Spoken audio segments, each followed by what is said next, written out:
Fala pessoal, tudo bom? Vamos dar sequência aos nossos estudos. Lá atrás eu falei das articulações fibrosas, falei também das articulações cartilagíneas e dessa vez o tema da nossa aula são as articulações sinoviais, aquelas que são as mais responsáveis pelas amplitudes maiores de movimento, aquelas que são encontradas no esqueleto apendicular, mais comumente falando. Dividi a apresentação em duas partes. Na primeira, vamos falar sobre as características das articulações sinoviais, dos componentes dessas articulações e também de alguns movimentos, tanto básicos quanto especiais, encontrados nesse tipo de articulação.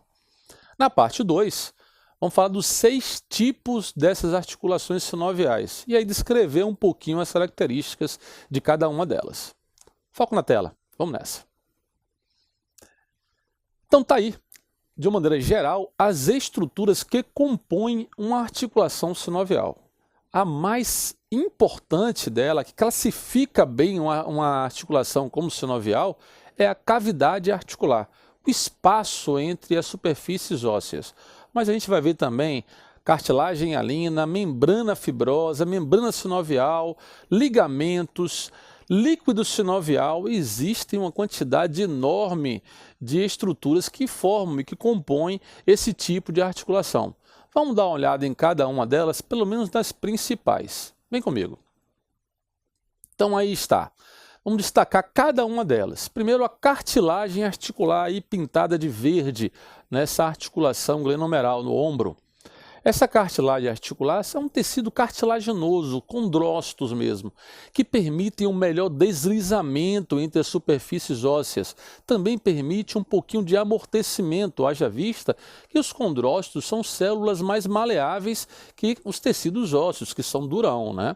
Então essa cartilagem é super importante. Quando desgastada, a gente tem as patologias que a gente mais conhece, as famosas artroses, que é um desgaste dessa camada articular, até mesmo da camada óssea, dependendo da estrutura, do avanço dessa estrutura patológica.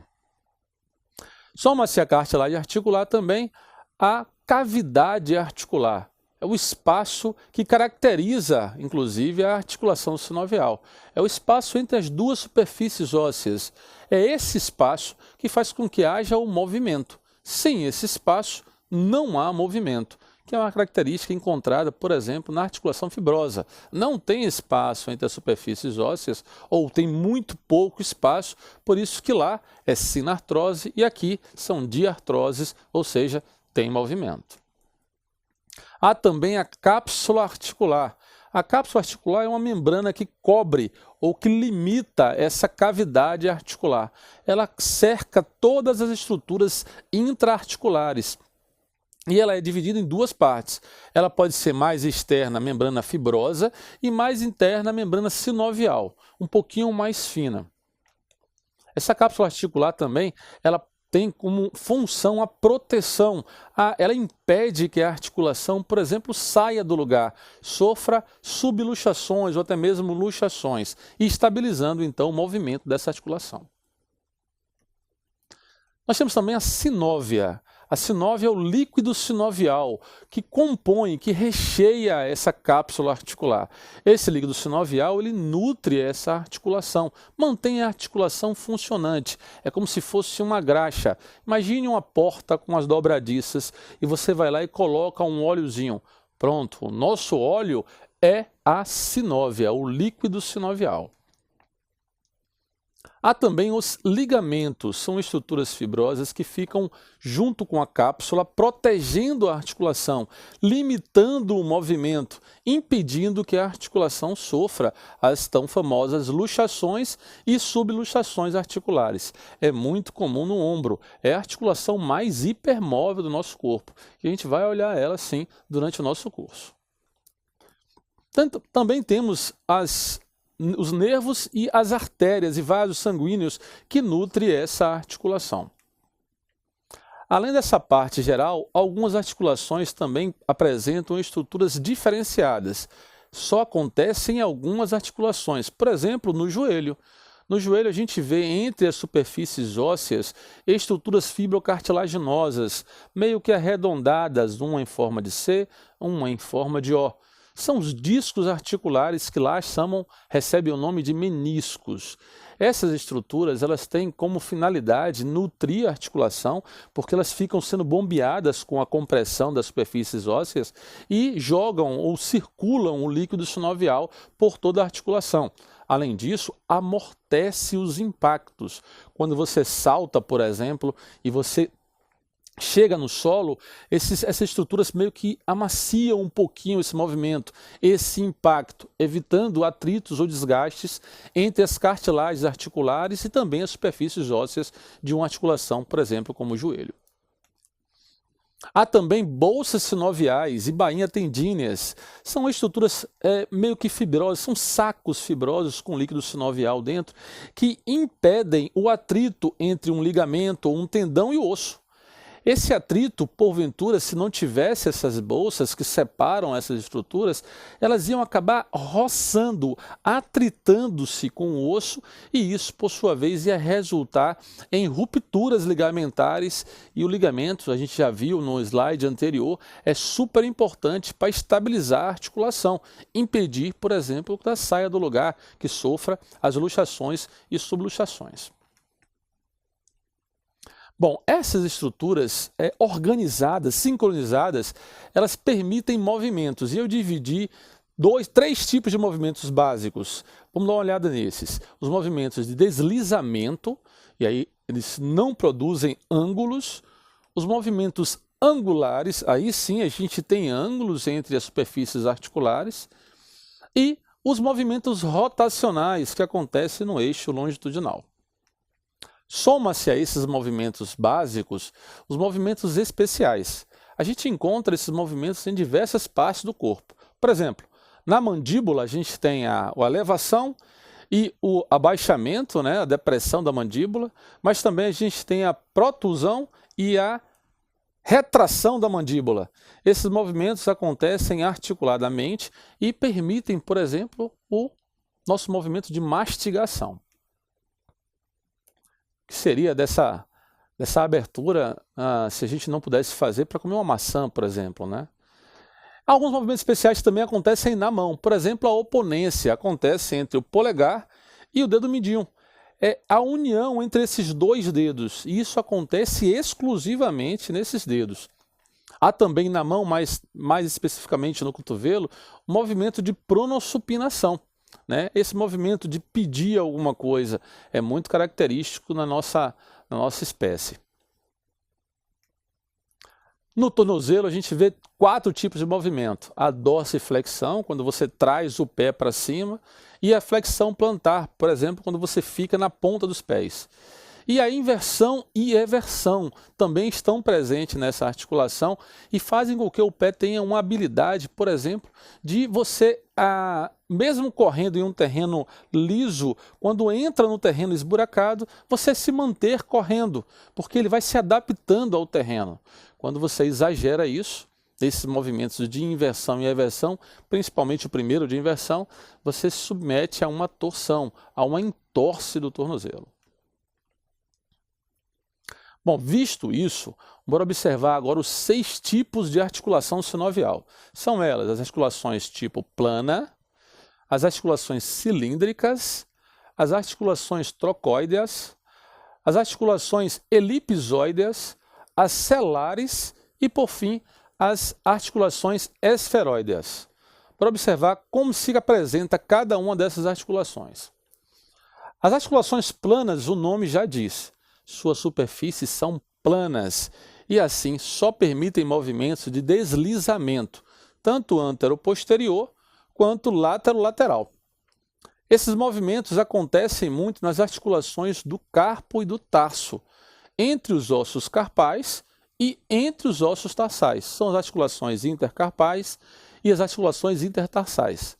Além disso, a gente vê bem também um deslizamento nas articulações planas intervertebrais, lá na parte posterior, nas faces articulares das vértebras. Essas articulações, mesmo inclinadas, permitem deslizamento e isso propicia as flexões e extensões globais do tronco.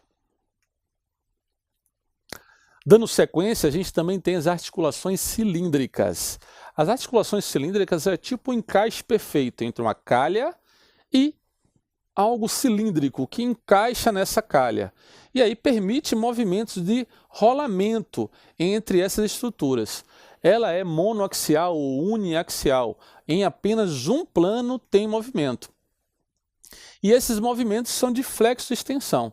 Essa articulação é muito encontrada, por exemplo, no cotovelo, mais especificamente entre o húmero e a una.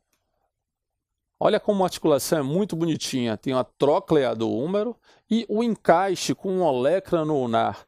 E isso faz com que a gente tenha um movimento de flexo-extensão do cotovelo. Esses movimentos também, ou essa articulação também está presente na mão, nas articulações interfalângicas, que permitem também um movimento de flexo e extensão dos dedos. Seguindo, nós temos a articulação trocóidea. Essa articulação é um pouquinho mais arredondada.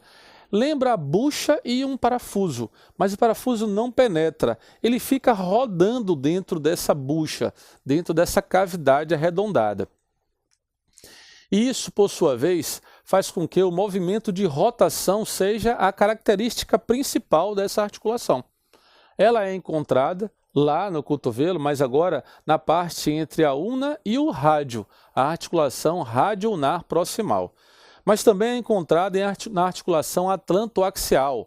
É quando você quer negar alguma coisa na cabeça. Então você fala, não vou fazer isso.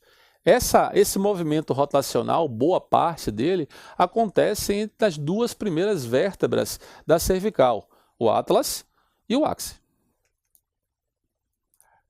Nós temos também a articulação elipsoidea. Essa articulação tem como característica as superfícies articulares em formas de ovo, ovoides, vamos dizer assim. São mais arredondadas. Também são biaxiais. Permitem movimentos de flexo, extensão e de adução e abdução. Tanto o movimento no eixo sagital quanto no eixo coronal. Os exemplos mais comuns são as articulações metacarpofalângicas e a articulação do punho. Então, olha só, o punho permite a flexo-extensão e o desvio ulnar e radial, que pode ser confundido com adução e abdução. E as metacarpofalângicas também. Você pode fazer assim, né? Ou assim. Esses movimentos são características das articulações tipo elipsoidea, sinovial tipo elipsoidea. Dando sequência, nós temos as articulações celares. O nome já diz, as superfícies articulares lembram a cela, com uma parte convexa e uma parte côncava que se encaixa perfeitamente. São articulações também biaxiais, produzem movimentos em dois planos. São eles os movimentos de adução e abdução e de flexão e extensão. Os exemplos mais comuns encontrados são as articulações carpometacarpais, entre os ossos do carpo e os ossos do metacarpo, principalmente dos polegares. Tá? O polegar é uma articulação, é um dedo um pouco mais selecionado dentro da mão quando se fala da espécie humana. E, por fim, nós temos as articulações esferoideas. Essa articulação, como o nome já diz, ela tem uma superfície articular que lembra uma esfera ou uma semiesfera. Aí sim, essas articulações são multiplanares, produzem movimentos em todos os planos conhecidos. Nós temos aí as flexo-extensões, a adução e a abdução e as rotações. Por serem assim, essas articulações são consideradas hipermóveis e dentro desse grupo nós temos a articulação mais hipermóvel do corpo humano, é a articulação do ombro, mais especificamente falando a articulação glenomeral, formado por uma superfície um pouco côncava, muito pouco côncava, que é a glenoide, e a cabeça humeral, que é uma semiesfera. Essa articulação tem um número muito grande de luxações e subluxações. É, sem sombra de dúvida, a articulação mais instável do corpo humano. Os exemplos mais comuns, como eu falei, é a articulação do ombro, especificamente falando a articulação glenomeral, porque vocês vão ver na sequência do nosso curso que o ombro é um conjunto de 5 articulações, 3 verdadeiras e 2 pseudo-articulações. e a articulação do quadril, mais especificamente a coxofemoral, que também vai ser estudada em aulas subsequentes. Assim, gente, eu peço a atenção de vocês para identificar os componentes que formam essa articulação, definir os tipos de articulação sinovial e identificar as características dessa articulação. Isso é de suma importância nessa apresentação. Se ficar alguma dúvida, dá uma consultada nas nossas referências. E se essa dúvida perpetuar, entre em contato com a gente. Até a próxima, um beijo no coração.